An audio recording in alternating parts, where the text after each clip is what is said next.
السلام علیکم ورحمۃ اللہ تعالی وبرکاتہ۔ الحمد للہ رب العالمین والعاقبۃ للمتقین والصلاة والسلام علی سید الانبیاء والمرسلین وعلی آلہ واصحابہ اجمعین، اما بعد فاعوذ باللہ من الشیطان الرجیم، بسم اللہ الرحمن الرحیم۔ ولا تقولوا لمن يقتل في سبيل الله اموات بل احیاء ولكن لا تشعرون۔ صدق اللہ مولانا العظیم وصدق رسوله النبی الامین المتین الکریم، ونحن على ذلك لمن الشاہدین والشاکرین والذاکرین والحمد للہ رب العالمین۔ آئیے ہم اور آپ سب سے پہلے حضور سرور کائنات، فخر موجودات، باعث تخلیق کائنات، احمد مجتبیٰ محمد مصطفیٰ صلی اللہ علیہ وسلم کی مقدس بارگاہ میں درود و سلام کا ہدیہ پیش کریں اور پڑھیں اللہم صلی علی سیدنا و مولانا محمد معدن الجود والکرم وآلہ الکرام وابنہ الکریم وبارک وسلم صلاۃ و سلاما علیک یا رسول اللہ صلی اللہ تعالی علیہ وسلم۔ عزیزان ملت اسلامیہ، عاشورہ کا دن ہے اور کربلا کے واقعات بیان کیے جا رہے ہیں۔ آج صبح میں جو حضرات موجود تھے انہوں نے سماعت کیا کہ امام علی مقام امام حسین رضی اللہ تعالیٰ عنہ نے 10ویں محرم کو فجر کی نماز کے بعد ایک خطبہ ارشاد فرمایا، جس میں اپنی فضیلت، اپنے نسب، نبی پاک صلی اللہ علیہ وسلم سے اپنے رشتے کو بیان کیا۔ یہ اتمام حجت کے لیے بیان کیا تھا، اپنی بڑائی کے طور پر نہیں، اس وجہ سے بیان کیا تھا تاکہ ان کے پاس، یزیدیوں کے پاس کوئی عذر باقی نہ رہے۔ پھر امام علی مقام امام حسین رضی اللہ تعالیٰ عنہ نے کربلا کے میدان میں بہت سی کرامتیں بھی دکھائی تاکہ اس کے ذریعے سے بھی آپ کا مقام و مرتبہ ظاہر ہو جائے اور وہ لوگ باز آ جائیں۔ یہ بھی اتمام حجت ہی کی ایک کڑی تھی، کرامتیں دکھانا، اور خاص طور پر دعاؤں کا معاملہ۔ امام علی مقام نے دعا کی اور جیسے ہی دعا کی وہ دعا قبول ہو گئی۔ ایسے 3 واقعات میں نے صبح کے بیان میں آپ حضرات کے گوش گزار کیے، یا جو حضرات موجود تھے انہوں نے سماعت کیا۔ یعنی امام علی مقام امام حسین رضی اللہ تعالیٰ عنہ نے ان کرامتوں کو ظاہر کر کے یہ بتانا چاہا کہ دیکھو میں جو دعا کرتا ہوں دعا قبول ہو جا رہی ہے، اگر میں چاہوں تو تمہاری ہلاکت کی بھی دعا کر دوں، تم سب برباد ہو جاؤ اور ابھی جنگ کا پانسا پلٹ جائے۔ یہ تو آزمائش ہے، ہماری اختیار کی ہوئی آزمائش ہے، اس لیے ہم صبر کر رہے ہیں، ورنہ تو دعا کر دے تم سب برباد ہو جاؤ، ایک ہی دعا میں سارے یزیدیوں کا خاتمہ ہو جائے۔ یہ امام علی مقام کا مقام و مرتبہ تھا، لیکن وہ لوگ نہیں مانے، ان لوگوں نے عبرت حاصل نہیں کی اور امام علی مقام امام حسین رضی اللہ تعالیٰ عنہ کا مقابلہ کرنے کے لیے تیار ہو گئے اور جنگ بھی شروع ہو گئی۔ آپ نے دیکھا کہ سب سے پہلے یسار اور سالم یزیدی کافروں کی طرف، یزیدیوں کی طرف سے مقابلہ کرنے کے لیے آئے، تو ان کا مقابلہ کرنے کے لیے حضرت عبداللہ ابن عمیر گئے اور ان دونوں کو تہہ تیغ کر دیا۔ پھر یزیدیوں کے لشکر سے یزید ابن معقل نام کا ایک شخص آیا، تو اس کا مقابلہ کرنے کے لیے حضرت بریر گئے اور اس پر ایک وار کیا، ایک ہی وار میں اس کا کام تمام کر دیا۔ اب رضی نام کا ایک یزیدی آیا اور حضرت بریر سے لپٹ گیا، دونوں کے درمیان کشتی ہونے لگ گئی۔ آخرکار حضرت بریر نے اس کو پچھاڑ کر آپ اس کے سینے پر سوار ہو گئے اب یہ چیخنے لگ گیا، چلانے لگ گیا، تو پیچھے سے ایک یزیدی آیا اور اس نے حضرت بریر کو نیزہ مار کر آپ کو شہید کر دیا۔ پھر حضرت حر ابن یزید میدان میں آئے اور مقابلہ کرنے کی دعوت دی، تو آپ کے مقابلے میں یزید ابن سفیان آیا، آپ نے ایک ہی وار میں اسے موت کے گھاٹ اتار دیا۔ اس طرح سے ون بائی ون لڑائی ہوتی رہی۔ امام علی مقام امام حسین کی جانب سے اس کے بعد حضرت نافع ابن ہلال نکلے، تو ان کا مقابلہ کرنے کے لیے مزاحم ابن حریث نام کا کوفی آیا اور ان کا مقابلہ کرنے لگ گیا۔ حضرت نافع نے تلوار کا ایک ہی وار کیا اور اسے بھی جہنم رسید کر دیا۔ اس طرح سے یہ اسی انداز میں کافی دیر تک جنگ چلتی رہی کہ دونوں طرف سے ایک ایک بہادر آتا، ایک ایک جوان آتا، ان میں مقابلہ ہوتا، لیکن دیکھنے والوں نے یہ دیکھا کہ یزیدی لشکر سے جو بھی آتا وہ بچ کے واپس نہیں جا پا رہا تھا۔ کوئی جتنے بھی لوگ آئے سب مر گئے، سب قتل کر دیے گئے۔ تو اب حجاج ابن یوسف نے جب یہ منظر، عمرو ابن حجاج نے جب یہ منظر دیکھا تو کوفیوں کو چلا کر کہتا ہے کہ اے بے وقوف کوفیوں، تمہیں نہیں معلوم کہ کس سے لڑ رہے ہو، تمہیں نہیں معلوم کہ کس کا مقابلہ کر رہے ہو، کس سے جنگ کر رہے ہو۔ یہ وہ لوگ ہیں جو موت کو اپنی جان سے زیادہ عزیز رکھتے ہیں، یہ موت سے ڈرنے والے لوگ نہیں ہیں، یہ تو شہادت کو گلے لگانے والے لوگ ہیں۔ تو اس طرح سے ان کے مقابلے میں ایک ایک کر کے نہ جاؤ ورنہ سارے ختم ہو جاؤ گے، یہ تمہارا جو طریقہ ہے یہ بے وقوفی والا طریقہ ہے۔ عمرو ابن سعد نے بھی عمرو ابن حجاج کے مشورے کو پسند کیا اور اس طرح سے ون بائی ون کی جنگ کو کرنے سے منع کر دیا اور ایک ساتھ میں حملہ کرنے کا اس نے حکم دیا۔ یہی عمرو ابن حجاج ایک فوجی دستہ لے کر امام علی مقام امام حسین رضی اللہ تعالی عنہ کے میمنہ پر یعنی لشکر کے داہنے والے حصے پر حملہ آور ہوا۔ کافی دیر تک جنگ چلتی رہی، لڑائی چلتی رہی، اور اسی لڑائی میں امام علی مقام کے ایک وفادار، ایک جانثار حضرت مسلم ابن اوسجا رضی اللہ تعالیٰ عنہ شہید ہو گئے۔ پھر دوسری طرف شمر ذل جوشن ایک بڑی جماعت لے کر آیا اور امام علی مقام امام حسین رضی اللہ تعالیٰ عنہ کے میسرہ پر حملہ آور ہوا، یعنی لشکر کی بائیں جانب پر حملہ ہوا، اور اسی کے ساتھ سارے یزیدی امام علی مقام امام حسین رضی اللہ تعالیٰ عنہ کے ساتھیوں پر ٹوٹ پڑے اور آپ کے ساتھیوں کو چاروں طرف سے گھیر لیا۔ میں نے صبح کے بیان میں یہ بات عرض کی تھی کہ امام علی مقام امام حسین رضی اللہ تعالیٰ عنہ کے خاندان والوں اور آپ کے رشتہ داروں کے علاوہ 32 افراد جانثار ایسے تھے جو راستے میں آپ کے ساتھ ہو گئے تھے، آپ کے قافلے میں شامل ہو گئے تھے۔ ان 32 افراد پر ان یزیدیوں نے ایک ساتھ میں حملہ کر دیا اور یہ مقابلہ کرتے رہے۔ ان کی بہادری کا عالم یہ تھا کہ جدھر رخ کرتے تھے، جدھر اپنا جو ہے کہ جدھر جاتے تھے ادھر یزیدیوں کی صفوں کو چیر دیا کرتے تھے، درہم برہم کر دیتے تھے، یہاں تک کہ کئی یزیدیوں کو ان لوگوں نے موت کے گھاٹ اتار دیا اور کئی یزیدیوں کو انہوں نے زخمی بھی کر دیا۔ اس طرح سے یہ جنگ چل رہی تھی اور اس طرح سے ان لوگوں نے تیروں کی برسات بھی شروع کر دی۔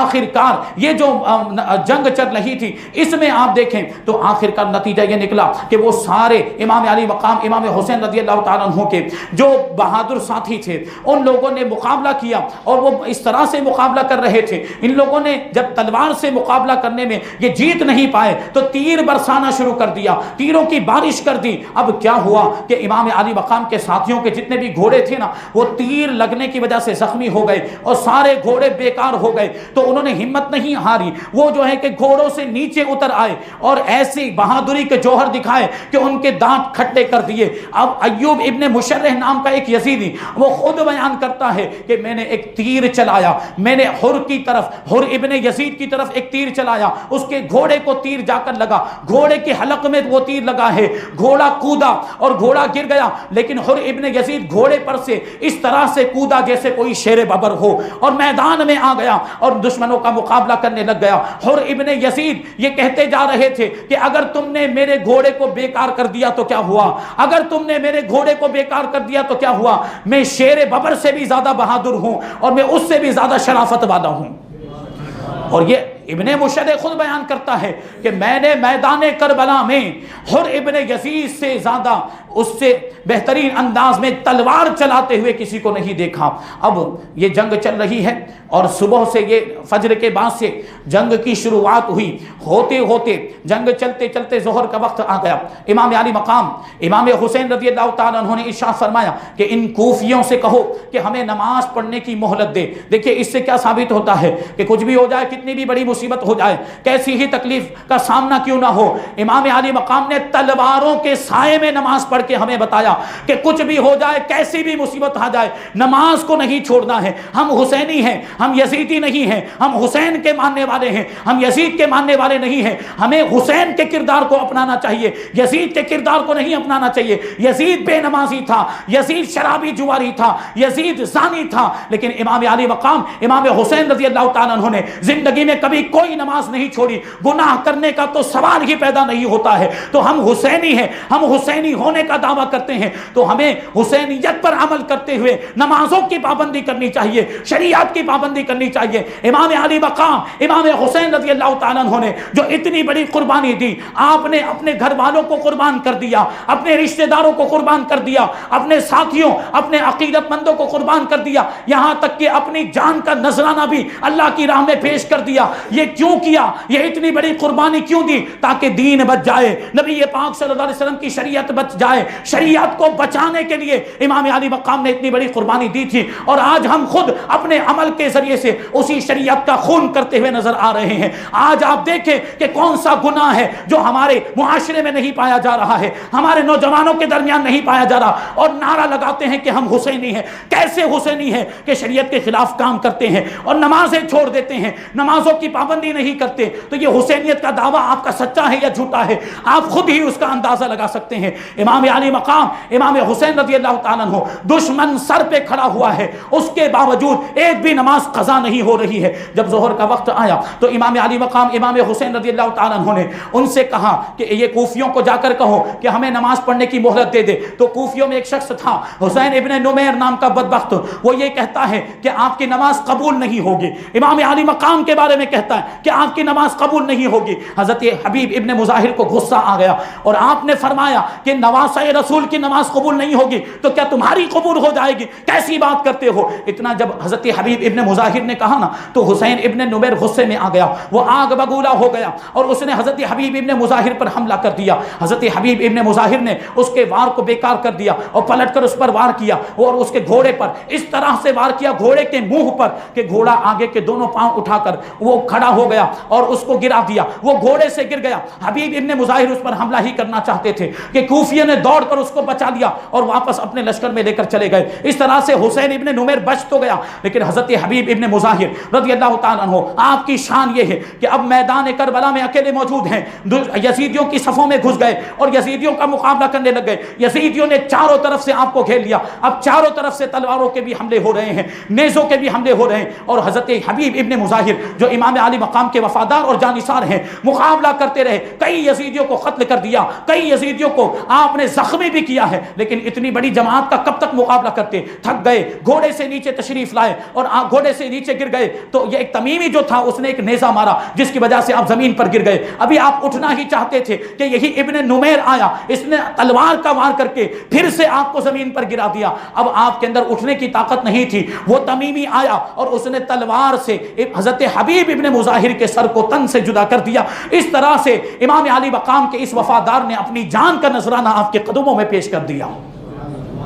جب حبیب ابن مظاہر شہید ہو گئے تو امام علی مقام امام حسین رضی اللہ تعالیٰ عنہ کے دل کو بڑا صدمہ پہنچا، کیونکہ بہت وفادار تھے، وہ بڑے جانثار۔ امام علی مقام رنجیدہ ہوئے اور اللہ کی بارگاہ میں عرض کرتے ہیں کہ پروردگار، میں نے اپنی جان کو اور اپنے ساتھیوں کی جان کو تیرے حوالے کیا۔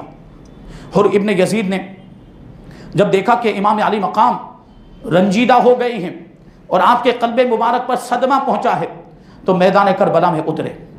زہیر ابن قین بھی آپ کے ساتھ آئے اور دونوں نے اس بہادری کے ساتھ جنگ کی ہے، دشمنوں کا مقابلہ کیا، کہ وہ ان کا تو طریقہ یہ تھا کہ چاروں طرف سے گھیر لیتے تھے، لیکن حر ابن یزید اور زہیر ابن قین نے یہ طریقہ اپنایا کہ ان میں سے ایک حملہ کرتا، دشمنوں کا مقابلہ کرتا، اور جب دشمن اسے چاروں طرف سے گھیر لیتے تو دوسرا حملہ کر کے اس کو بچا لیا کرتا تھا۔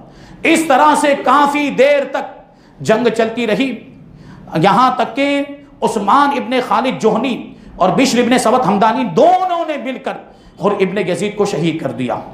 پھر زہیر ابن قین بھی کافی دیر تک لڑتے رہے اور دشمنوں کا مقابلہ کرتے رہے، بڑی بہادری کے جوہر دکھائے، لیکن آخرکار عثمان ابن اسیم جوہنی اور بشر ابن سبت ہمدانی نے ان کو بھی شہید کر دیا۔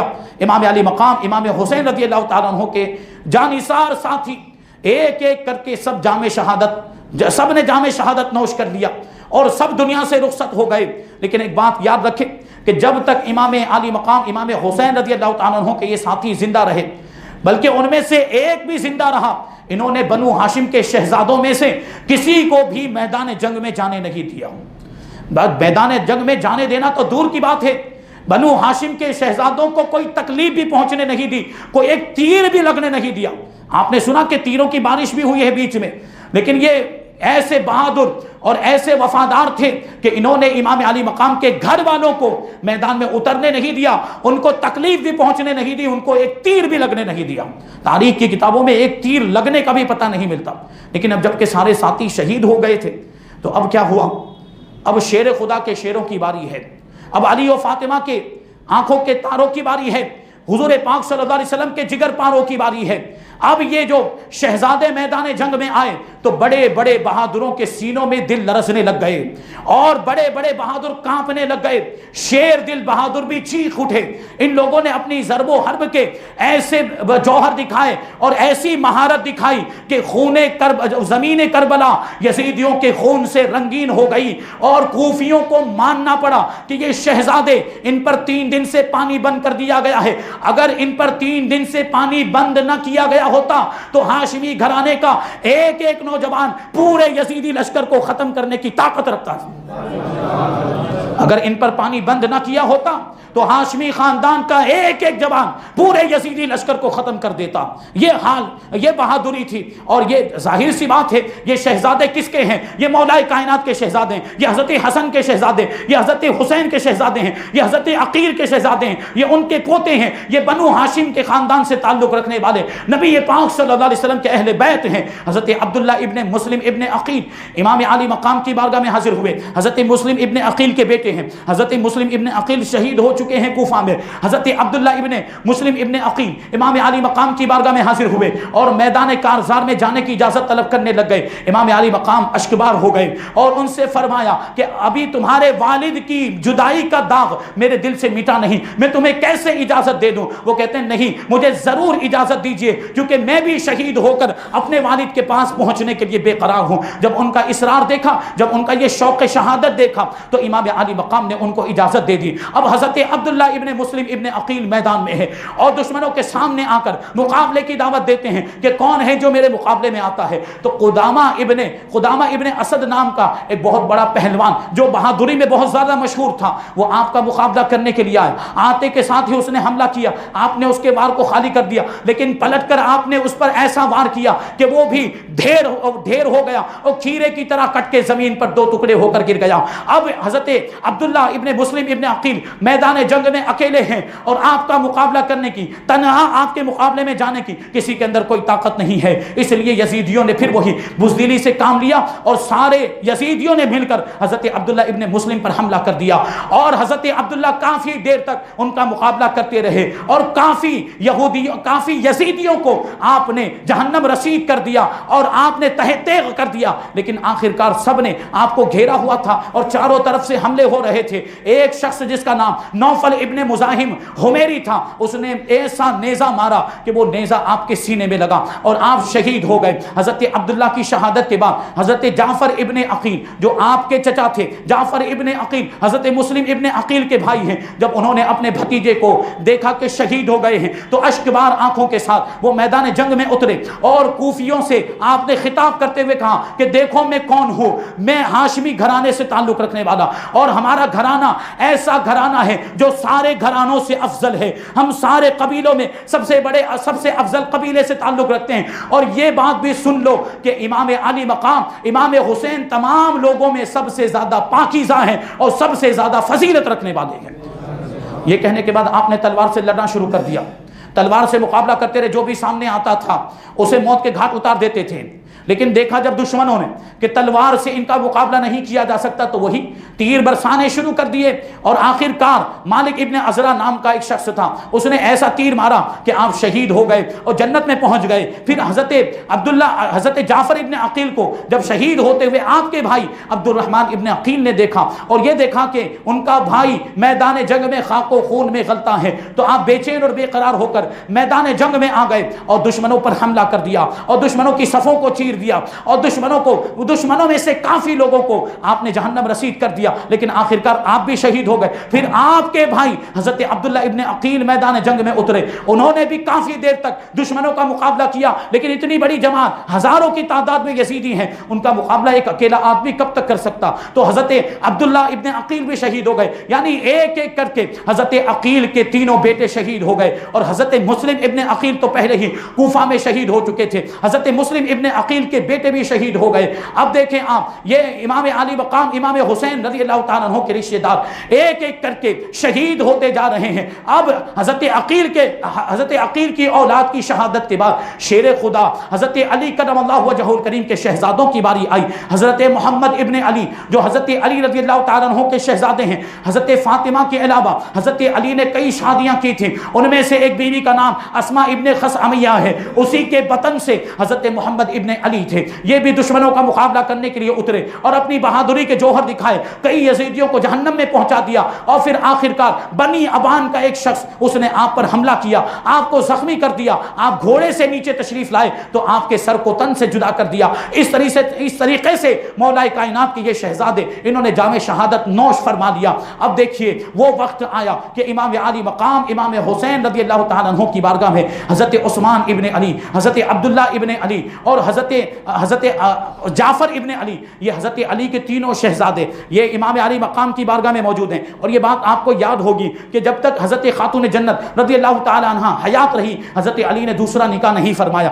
آپ نے جتنے بھی نکاح فرمائے ہیں بعد میں یہ حضرت فاطمہ رضی اللہ تعالیٰ عنہ کے وصال کے بعد ہی فرمائے، تو انہی میں سے ایک بیوی کا نام حضرت اسماء بنت خثعمیہ تھا اور دوسری بیوی کا نام ام البنین تھا۔ یہ تینوں شہزادے اور حضرت عباس علم بردار، یہ چاروں حضرت علی کے شہزادے ام البنین ہی کے بطن سے تھے۔ حضرت جعفر ابن علی، حضرت عثمان ابن علی اور حضرت عبداللہ ابن علی اور حضرت عباس ابن علی، یہ چاروں شہزادے ام البنین کے بطن سے تھے، لیکن ان میں سے تین ابھی ان کی بات چل رہی ہے، حضرت جعفر، حضرت عثمان اور حضرت عبداللہ امام علی مقام کی بارگاہ میں اجازت طلب کرنے کے لیے حاضر ہوئے۔ لیکن یہ کیسے بہادر تھے اور کیسے وفادار اور کیسے جانثار تھے کہ جب شمر ابن زیاد کا خط لے کر کوفہ سے میدان کربلا کی طرف روانہ ہو رہا تھا تو ابن زیاد کے دربار میں ام البنین کا بھتیجا عبداللہ ابن ابی محل بھی موجود تھا، اور یہ کوفہ میں بڑی عزت والا مانا جاتا تھا، بہت بڑے لوگوں میں اس کا شمار ہوتا تھا۔ عبداللہ ابن ابی محل یہ ام البنین یعنی حضرت علی رضی اللہ تعالیٰ عنہ کی بیوی ہیں ام البنین، اور حضرت عباس علم بردار کی والدہ ہیں، وہ ان کا بھتیجا تھا۔ جب اس نے دیکھا کہ شمر خط لے کر جا رہا ہے اور وہاں میدان جنگ میں یہ خط جو ہے روانہ کر دیا گیا کہ ابن زیاد نے یہ لکھ کر دیا تھا کہ حسین سے کہو کہ یزید کی بیعت کر لے، اور اگر یزید کی بیعت کرنے کے لیے تیار نہیں ہوتے تو پھر قتل ہونے کے لیے تیار ہو جائے، یہ فرمان ابن زیاد نے جاری کیا تھا۔ وہی خط لے کر یہ شمر ذی الجوشن یہ میدان کربلا کی طرف روانہ ہوا، عمرو ابن سعد کو وہ خط پہنچانے کے لیے روانہ ہوا۔ اس وقت ابن زیاد کے دربار میں عبداللہ ابن ابی محل بھی موجود تھا جو ام البنین کا بھتیجا ہے۔ اس نے ابن زیاد سے کہا کہ میرے خاندان کی ایک عورت ام البنین کے چاروں لڑکے بھی حسینی لشکر میں موجود ہیں، آپ ان کے لیے امان کا فرمانہ لکھ دیجئے۔ چونکہ بڑے عہدے والا تھا، بڑی شرافت والا مانا جاتا تھا، بڑے لوگوں میں اس کا شمار ہوتا تھا۔ ابن زیاد نے چاروں شہزادوں کے لیے امان کا فرمانہ لکھ دیا۔ اب عبداللہ ابن ابی محل نے اپنے آزاد کردہ غلام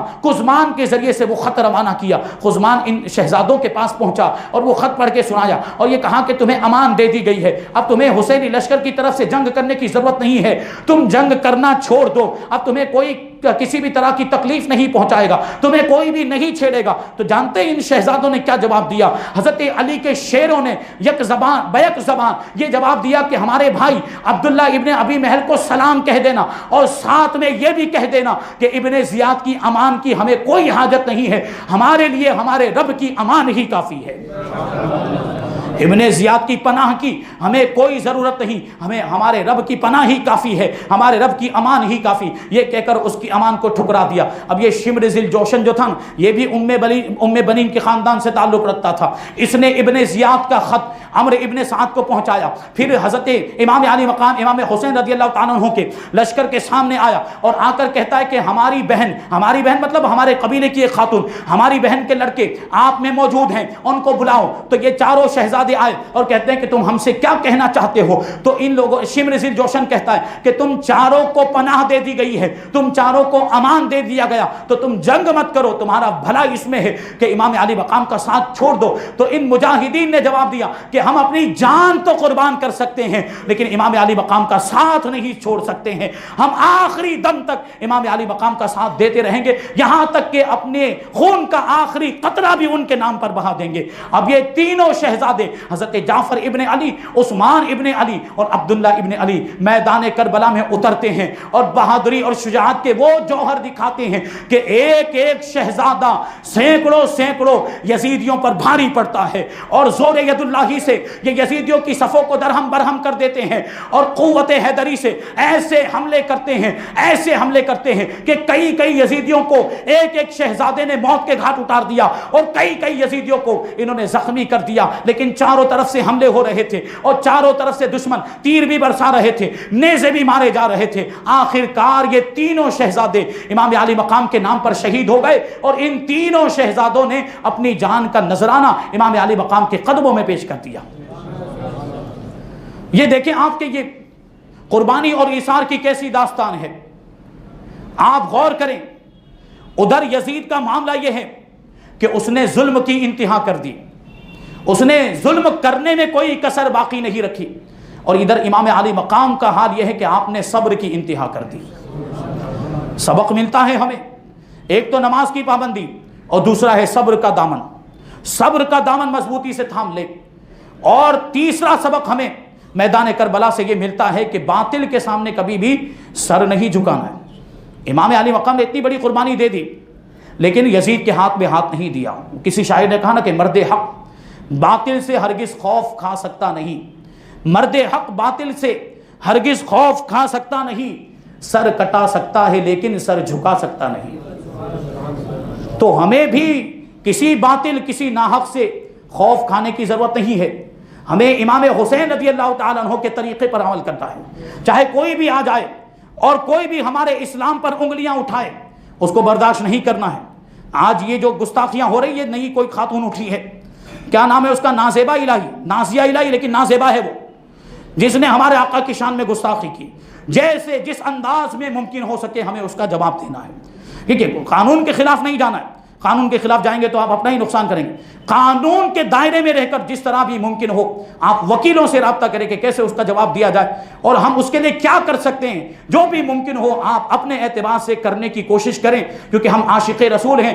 ہم یہ تو برداشت کر سکتے ہیں کہ ہمارے باپ کو کوئی گالی دے، لیکن حضور پاک صلی اللہ علیہ وسلم کی شان میں کوئی گستاخی کرے یہ ہم ہرگز برداشت نہیں کر سکتے، تو اس کا جواب دینا بھی ضروری ہے۔ اللہ تبارک و تعالیٰ کی بارگاہ میں دعا ہے کہ جو کچھ بھی بیان ہوا اس پر ہم سب کو عمل کرنے کی توفیق عطا فرمائے۔ امام علی مقام امام حسین اور تمام شہدائے کرب و بلا کی فیوز و برکات سے ہم سب کو مالا مال فرمائے، ان کے صدقے میں ہمیں بھی اسلام کے لیے قربانی کا جذبہ عطا فرمائے، شریعت کے مطابق زندگی گزارنے کی توفیق عطا فرمائے، ایمان کی سلامتی عطا فرمائے اور ایمان پر ہی ہم سب کا خاتمہ فرمائے۔ وما علینا الا البلاغ۔